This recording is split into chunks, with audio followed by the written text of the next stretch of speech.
Hello guys, welcome back to the channel. Today's our topic is self-RAG. But before studying about it, let's quickly revise what RAG is. In this, we have a question, we give it as a query to our vector database. Because in initial steps, before doing all of this, we already store the relevant documents in our vector database. So after storing it, we give user query to the as an input to the vector database. It gives us the relevant documents. And we give relevant documents and the user query as a context to our generation model. It can be any LLM, open source or closed source. And it generates our answer. This is our simple RAG. Now let's study about the self RAG. Now it is improvised version of the RAG. What we do in this is that first we get the question of the user and we give it to the retrieve node. Now we all know that in LangGraph, edges are not and nodes are nothing but the way of representing the flow of the data, right? In nodes we write the Python function so that it code written in it can be executed. So from retrieve node we get all the relevant documents, right? Now are they relevant? We have to check that. For that we use an LLM to grade the output of the previous node, and it can give any two results, yes or no. Are they relevant or not? If they are relevant, we move forward for the generation step. In after the generation, we check that the generated answer is an actual factual answer or an hallucination. If they are not hallucination, the answer is no, then we move further and we generate the answer. But after generating the answer, we have to check that the generated answer satisfy the question or not, because answer can be correct but it may be not relevant to the question asked. So if it is relevant, then it's fine, we show input answer to the user. But what happens if any of the previous step no comes? Now suppose in hallucination, if we get the score as yes, that yes, the answer generated from the previous step is hallucination, then we can always go back to the generation node and generate the new answer. And what if the answer generated is not relevant to the question? Well, we can start from all over again and rewrite the question and again try to generate the answer, because our goal is to get the correct answer and show it to the user. So this is self RAG more popular and more useful, because in next further step after retrieving the document, we are not simply providing LLM to generate the answer. Instead we are checking it each step that how good our answer is, so that final answer can be very good. Now let's see how our workflow is going to be. Now after starting start mode, we initialize our Grok model. We are using a free open source Grok model, so we will initialize it in a node. All of these purple part are the nodes and the edges are in the black lines, right? We all know the basics. Now after initializing the model, we prepare the vector database in which we store as a after splitting, chunking, we store the relevant documents in an embedding form in our vector database, and vector database can be of any of your choice. After that, we fetch the relevant document as per the user query and then filter documents by the relevance score. We give relevance score to our generated output from the previous step. If the answer is not satisfactory or not relevant, we simply stop. And if the answer is generated, then after producing the answer, we have to check for the detection of the hallucination, that are there any cases of hallucination in our answers. If the case is satisfied, we show the user that hallucination is there in the answer. And if then we check the validation of the answer, that is it validate the question, I mean the generated answer is that answers the question asked by the user. If not, then we'll show it to the user that answer generated is not satisfactory. Otherwise we will show it the correct answer to the user, and then we end the flow.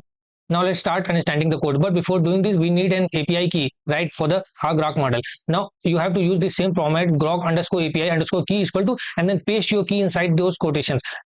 Make sure that file name is .env. I think you all know this basic, right? We have done this multiple times, but still let me show you. In our Chrome, you can simply go to console.grok.com and then create your account, and after that /key, by clicking here you can come to this page and then create your KPI key and copy it. Okay, then simply paste it here. That okay, I will be pasting mine. Okay, I did all that API key part.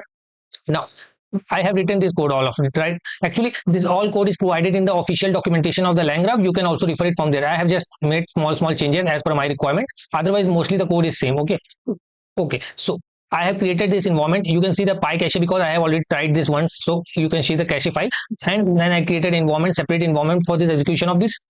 And inside that I'm working. Okay, I think I assume that you all know the basics of creating environment and all. Otherwise I have done in my previous projects, or you can simply chat GPT about it and you will get to know about it. Okay, now after activating the environment, you will see whatever the name you have given to your environment. I have given mine my-env. Okay, so inside that environment we will be executing all of that code. Now requirement.txt is the file that you have to run inside your environment, so that library versions match. Okay, otherwise there can be mismatch and that code can be hard to debug. Okay, so how can you do it? Simply open your this terminal and then simply type pip install -r requirements dot txt. Okay, whatever the spelling is, you can write about it. I am not completing it. Okay, so okay, let me close this.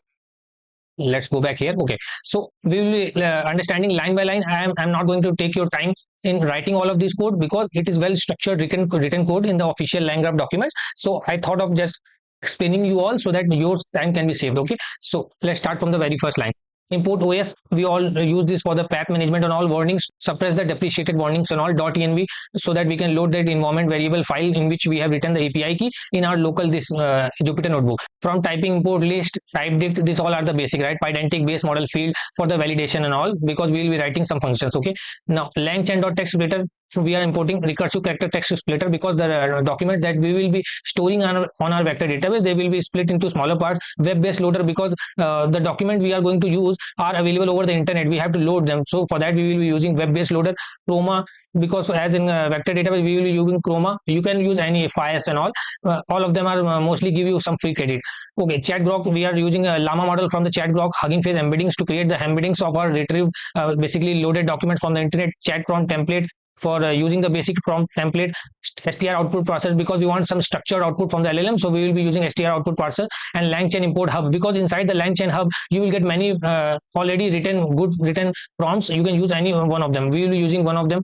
Okay, langgraph.graph import and state graph start. We all know the basic, right? Start, and we have done multiple projects on the langgraph. And state graph is the so basically it's kind of memory that is shared between all of the nodes, so they can update it as per their requirement. Okay, and then prompt, there is file prompt.py, inside it which we have written document graded prompt, hallucination graded prompt, and answer graded prompt. These three prompts will be used inside the files, and when I will be using, I will show you this document. Okay, let's start. One by one, let's start all the cells. Okay, now load.env, so that we can load the API key in our this Jupyter notebook. os.getEnv, it will load the all the environment variable. Okay, now knowledge base sort, I have told you that we will be using the document from the internet as a web page, so I have used these tooling. You can try for any of those, or in fact you can give more than two. From Geeks for Geeks, I have used the page of disjoint set data structure, and from the Wikipedia about the data science. Okay, these two web pages I am using.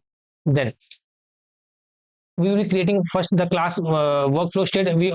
This step is not new to you because we have done this in our simple rag also. What we do in this is that let me use the whiteboard to explain you. Now how langgraph works is, it is basically combination of the edges and the nodes, right? Now what happens is that you can see this workflow state. Now consider it as a straight line. Okay, now all the nodes inside it, they access the same workflow. Consider it memory for easier understanding. Now, if this node wants to make some changes and pass it to the other node, instead of doing directly, we use a shared memory. It will read the data from this memory and make the changes and put it back again to the same workflow. Now, if this node wants to access it, this can again read it from here, and if it only want to read it, it can consume it. Otherwise, if it want to make changes to them, some permanent changes, it can again write back to it. I mean, all of the nodes are going to use the same memory for the better execution, and for that we have to also initialize inside the workflow what are all the variables that these node can write and read from. Okay, so yes, so inside this workflow state, we are initializing some variables that those nodes will read and write as per their requirement. User question will be string answer draft, string retrieve documents. Now basically user question is the question provided by the user. It will be in string format. Answer draft, firstly the answer generated by the first answer generated by the LLM will be stored in the answer draft. It will also be a string type. Retrieve documents from the vector data, it will be of list of type string, right? There can be multiple retrieve documents, so it will be a list. Now LLM model, we are using Llama model. I'll show you later in the code. Now retriever, now we are using Chroma vector DB, so we will be storing the retriever object of it in this retriever variable. Now I have used two boolean variables as hallucination or is valid answer. Now as I've told you earlier in the diagram that we will be checking output of the previous two states. After producing the answer of this in answer draft, we will be checking is there any hallucination in our answer, and set boolean as per our answer of that node. And similarly, we will check the validity of the answer, that is that answer the question or not, and as per that we will show true or false, store the true or false in our answer. Okay, now this will be workflow state shared by all the nodes in our graph. Now there are three classes also. Now these will also be a node. Now document relevance score, in this we will store a binary score. If yes, document is relevant, otherwise no. Similarly for hallucination, if it is on the grounded in the facts, then yes, otherwise no. If it means if there is hallucination, it will set the binary score as a no, so we can get to know that there are some problem in our answer and show it to the user. Now third is answer validity score. Again, if answer address the question or not. If yes, then yes. Otherwise, we will store no to the binary score, so that we can use if else condition as per the binary score current state and show it to the user that the answer generator has some hallucination or it does not contain the answer to your question and all of that. Okay, so these four classes we will be using in as an nodes in our graph. Now, first of all, load the grok model. We create a method init grok model, and this get as an input the workflow state. This one that I already told you, all of the nodes share the same workflow state, so this get workflow state as an input and outputs workflow state. Now loading grok model just for the better readability. Now we will be using chat grok. We already imported on the top. In that we have to provide some parameter. First of all, API model, we give it name of the model. Now you can just google grok freely available model and you can use any of that. Okay, now we will be using 70 billion versatile model of the llama. It is an open source free of cost. API key, grok API key, we have already loaded the grok API key written in the environment file into this our Jupyter notebook, so it will already get written here. Temperature is 0. We don't want more unique answer, simple factual answer. And then return the state, because what we do is that we read from the workflow state and write into the workflow state. So we have after writing in the state LLM model variable, we return the state because our return type is state only. This is our first step. Let's run this as well. Okay, I think I have not run this. Let's do this and then this. Okay, now second step, after initializing the model we are going to use, we will be creating a vector database to store the web-based pages, web pages we are loading from the web-based loader. Okay, now this will also get workflow state as an input and output workflow state. All of this will be the common step among all the nodes. Now creating vector database. First of all, let me show you again. We have, okay, the variable name is source link. Inside it we have provided all the links that it has to fetch web pages from. Okay, so this from the source link URL one by one, all will be send it to the web-based loader and dot load. We will load the pages, and this outer bracket means that list. All the fetch documents will be loaded and stored in the string in the list all docs variable, in the all docs variable. Then what we'll do is that for doc in group, for group in all docs, we'll be flattening all the documents for reading from these all docs. So first this for loop execute, then this one, and everything gets stored into the list. Okay, recursive character text splitter, we will be providing that chunk size and the chunk overlap. Okay, we are not using any value of the chunk overlap, so basically it is set to 0, and chunk size is 250, right? You can play with those value and try for with different values. So after recursive character splitter, it will be split into small size. Then we use the splitter dot split document and provide these flat documents. Basically this was the object creator of the recursive character splitter in a splitter variable, and then we are using in this line. Okay, then after splitting we are storing it in split docs. Now we are after this we have to upload store them in the vector database. So for that we are using chroma.from documents. First of all, this split docs inside the document variable, then we have to provide a collection name to it. You can write any of but it should be unique, customer rag store. And then we are basically because we cannot store directly those web pages, we have to first of all create them and turn them into an embedding. For that we are using this model sentence transformer all MPNet based v2. It is a good model and we can use it from Hugging Face embeddings. And then after providing these three parameters, all of this document will be stored in the vector db, and object of this vector db as retriever will be stored in the state retriever, so that all the nodes can access it and then return the state. So this is second step. Let's run it. Now what we have did till now is that we have stored the model, we have stored the documents. Now after this fetch relevant documents, now if user gives us the query, we will simply state retriever. It means what is inside state retriever, we have already stored the object, right? Then we invoke it and yes, then we invoke it and access the user question from the user provided by the user, and as per the user question, retriever will give us the relevant document and we store it in the retrieve documents, right? This will be the our third step.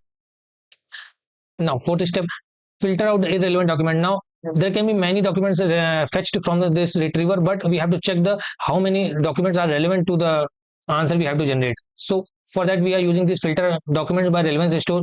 Now first of all, from the LLM model we give it as a structured output doc relevance score. Now in the top I have already shown you, inside doc relevance score it will be giving a binary score yes or no by checking the description, that if the document is relevant then yes, otherwise no. So what it will do is that now because we are using which structure output is, it is forced to only output yes or no in a binary value. So state LLM model, inside the state LLM model we have the llama model. Now from that it will generate a output as per the grader. I mean in the grader variable, and then we are setting up the prompt from chat prompt template. We are using the system as document grader prompt. Now I have already shown you inside the prompts we have written a document grader prompt. What written is you are grader assessing relevance of the retrieved document to the question. It doesn't need to be stringent first, stringent test. The goal is to filter out erroneous retrievals. If the document contains keyword or semantic meaning related to the user question, grade it as relevant. Now you can read it as simply basically saying if the generated answer is uh, if the generated basically document fetch document is relevant or not. As per this prompt our model will work. Okay, now document and question will be fed into this at the runtime. Now we are creating a chain grader. First prompt will be executed and output of this will be as in goes as an input to the grader, and finally this chain object is stored in the evaluation chain so that later we can invoke. In this we are doing is for each relevant document we are looping through all the documents and the evaluation chain dot invoke. Now all of that document page content will go to for in the evaluation chain, first prompt then grader, and then the score will come. Now we can check score dot binary score dot lower is yes. If they are relevant, then we are storing it in the filtered, which is empty list. Now if they are not, this line will not get executed and all the irrelevant document will be filtered out. Now storing all the relevant document that are stored in filtered in state variable retrieve docs so that later all of the other nodes can access it. So this step basically does that filters out of all the fetched relevant document, out of all the fetched document, it only keeps the relevant ones. So this is our fourth step. Now in our fifth step we are checking that yes, we are checking that the stored document in the retrieve doc, are there any documents stored in it? I mean, if there are 5 documents fetched from the retriever, then are there any useful relevant documents in there or not? What it does is then simply check if state retrieve document, if there is any value it will store it answer, otherwise stop. It means it will, if there are no documents available in the retrieve docs, it will simply go to the stop node, otherwise it will go to the further step for generating the answer. It is very simple step, because if there are no filter documents stored here in this step, then this step will get activated and then we will directly hop to the stop node. Now sixth one is generate answer.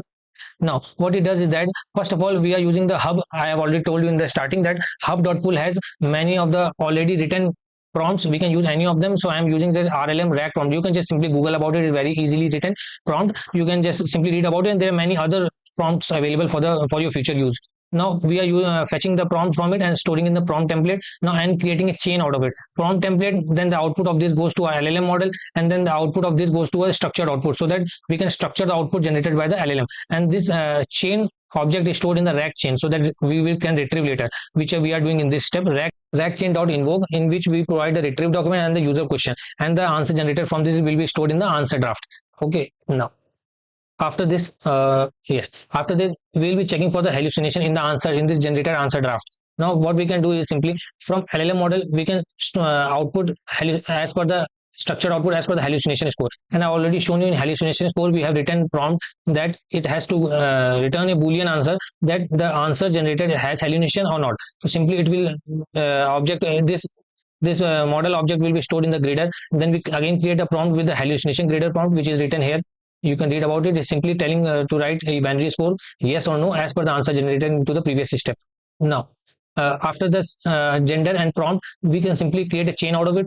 From the prompt, the output of this will go to the grader, and the object of this chain will be stored in the chain. Now we can later do is chain dot invoke, and this provide these two answer retrieve documents and the answer draft. Now these two after this chain dot invoke, the result we get stored in the result document, and we can check later result dot binary score dot, if yes then the true will be stored, otherwise the false will be stored in this hallucination variable, so that later we can check and discard the answer if there is hallucination in it. Now this was for the detecting the hallucination. Then we have to check for the validity of the answer, that the answer generated by the prompt does it answer the question asked by the user or not. So what we do is that again we create and do the same step as previous, but this time with structured output we use the answer validity score. It will also return the true or false.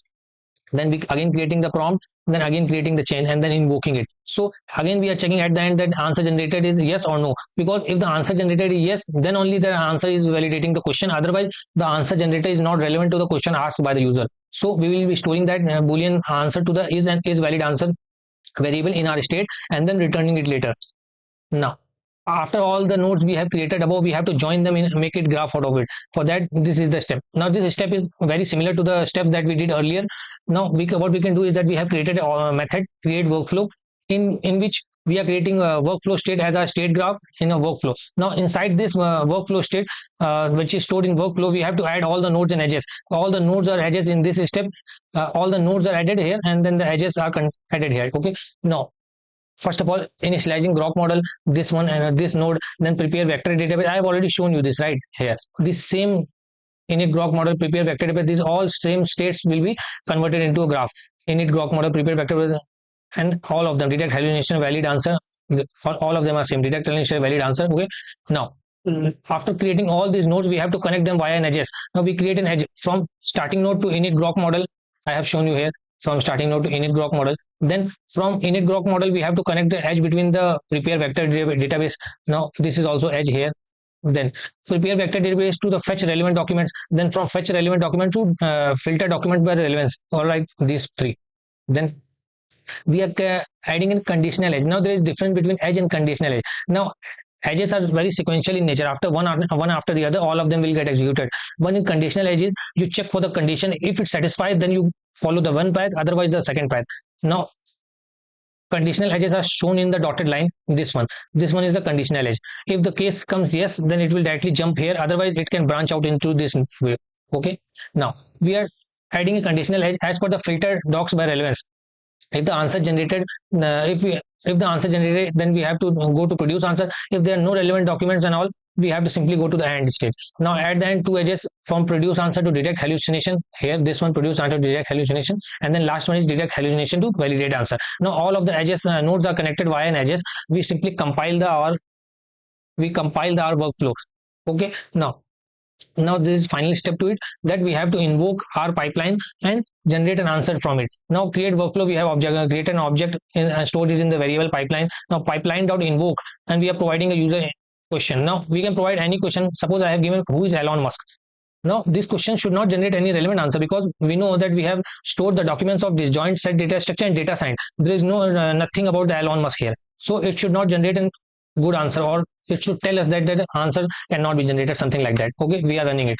While this is running, now the question is provided as an input in the result variable. Then these two steps just to generate the graph, you can overlook this. This is not important. Now if the result generated that get has hallucination, it means from this pipeline, if this variable has been set or not. If the variable has been set, the value is true, then we can show the user that this answer may contain hallucinations. If the is valid answer is, then we check for the second case that the answer generated is valid or not.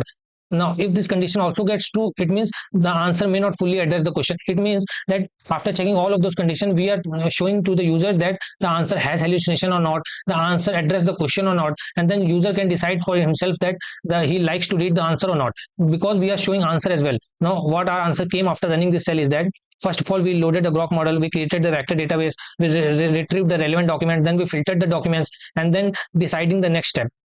It means branching condition. Then finally output came, the answer may not fully address the question, because, and this is right, because there is no discussion about Elon Musk in the documents that we have provided, so the answer, no answer is generated, so it is perfectly working fine. Now similarly, all of this same code I have written in this Python file as well. Now let me show you how this can be run. Now first of all, you do basically whatever the file name is, you simply write Python self rag.py. If you do this, simply it will go in, it will no such file, that self rag. What is the name of the file? Oh, I have put the comma here. So Python self rag.py. Now if you do this, all of the steps performed here, let me down this a bit. Now all of the steps provided here will also can get run directly in the Python file. There we have to run each and individual cell. Here, because all of that is written in one file, they will simply get executed. Now all of these questions steps are performed. Now there is a difference, some difference in this from that Jupyter notebook I have shown you. What is what is disjoint data structure? We are asking a relevant question, so the correct answer should be generated here. So what is disjoint data structure? And the answer generated by our graph is that a disjoint set data structure is a data structure that keeps the tag. It sounds right. Okay, so the answer generated here is good, but because the question asked here was not relevant to the documents retrieved, so that the answer there was no answer generated in that case. So I hope you like the content and you will try for yourself. All of this code will be provided in the link in the description. If you have any query or doubt, just comment below and I'll be answering those. Okay, thank you guys.